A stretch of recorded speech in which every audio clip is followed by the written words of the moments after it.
Hey guys, just to let you know before this video starts, the audio is a little bit botched due to the fact that I had recorded the audio on my camera. So it sounds a bit echoey. It's not completely messed up, but just to let you know. Also, hit the subscribe button. Yo ho ho ho! Yo ho ho ho! Yo ho ho! Guys, let me level with you. I just read chapter 1029. That's 1029 for those of you who don't understand 1029. I just read it, The Tower. Now let me tell you, I didn't even read the title until I just looked back at it again just now, but it makes perfect sense. It all comes together tight. It's tight. Oh my God, is it tight, folks. It's Jewelry Bonnie eating soba with otters. Amazing. And you know what I noticed? Jewelry Bonnie is wearing a Kuma hat. It appears to be some sort of Kuma hat, which is very cute. Knowing what we know, I'm very interested to see what she's doing. Maybe we'll get a flash over to her at the end of Act 3. It seems like Act 3 is going to be wrapping up here. We're in the midst of this raid, and this raid is seeming to turn around, honestly. But we'll get into all that. So at the beginning of this chapter, we get Sanji. We get this I actually really, after last week, obviously, or 2 weeks ago, I really wanted to see the payoff of this Sanji versus Queen thing. And finally we're getting it. And Sanji does the part 2 Jojo Joseph best strategy is to run away, and he starts freaking out. He's like, oh God, please don't tell me it's the lineage factor. And we get confirmation this was not Haki. And I think right now we're at the risk of losing Sanji's humanity. I hope not, otherwise that would tarnish what his mother had done for him. But I don't think Oda's gonna do that to us. I think he'll be able to keep his humanity, but get the strong exoskeleton, and maybe even, you know, I know a lot of people are talking about the lineage factor with the that race at the top of the red line. So I think that's definitely plausible here. But as Queen says, the heart of ice. I don't think we're gonna get Sanji with a heart of ice because he's got the flames to heat it up. You know, he's got the flames of passion that you love to see. So I'm kind of disappointed we didn't get to see Sanji kind of finish off Queen, but I understand why he ran away in this scenario. You know, this is emotionally traumatizing to poor Sanji. So as it keeps going, then we flash over to Big Mom, who I also wanted to see what's going on because she had Law and Kid in front of her on her plate. And she's about to strike down Kid, but then Law comes in with a counter shock, right? But she has Hera, what's the sun one called? You know, the flame one, the hot one, the sun one, the one she puts on her head. I can't think of his name right now. But anyway, Napoleon and Hera cross over, and she does a mama raid, and she slams down with this big attack, and it crushes the floor.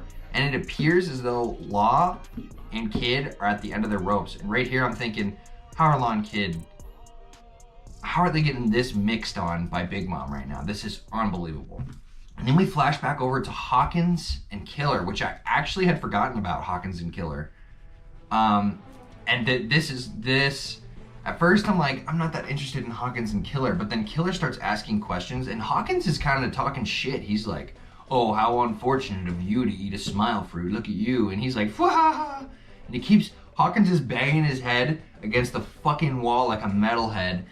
And people are like, look how crazy that guy is. He's slamming his fucking head into a pillar. But he's doing it to affect Kid, and that's why Big Mom kept saying, Kid, do you have a headache? What's going on? I can tell you don't feel well. And here's the thing that's so surprising about Hawkins to me is that he was ride or die with Kaido until the end. Like, he's such a cop-out, such a sellout, because his stupid little cards are reading fate, right?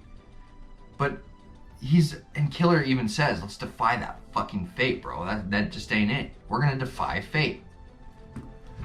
But anyway, this is where things get interesting. Killer starts asking him questions, and he says, well, how does this ability work? What happens if you don't have a conduit?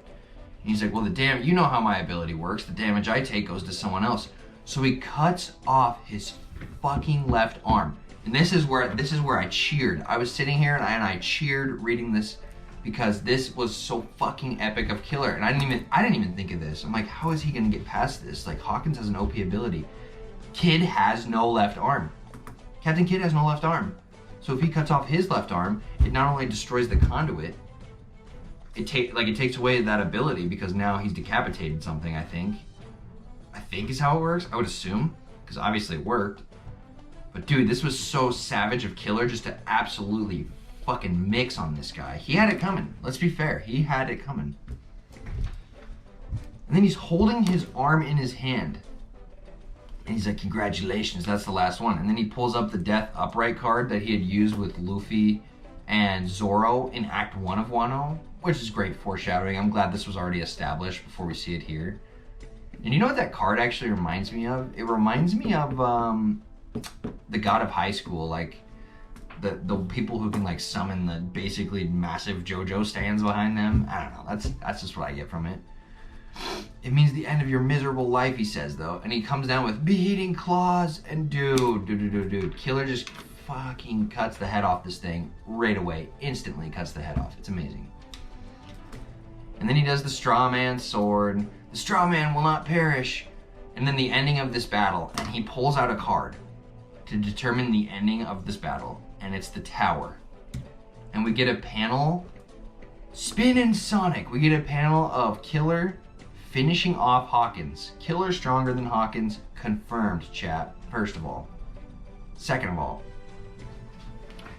we get the explanation on what the Tower is.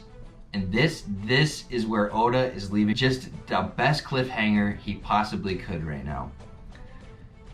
The Straw Man cards, the Tower, means the collapse of the old and brittle.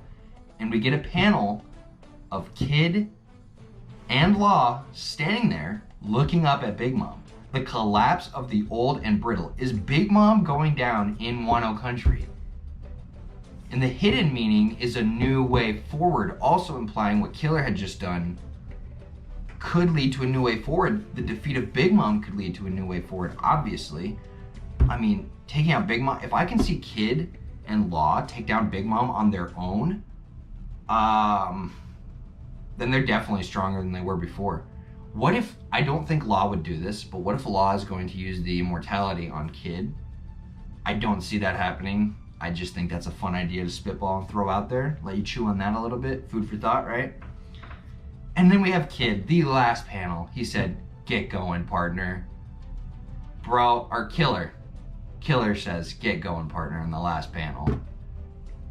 And Killer literally just, I wasn't that interested in him, but now after this chapter, like this is Killer's chapter, and he needed one, because now he's just, I just view him as a fucking badass. This guy is such a badass.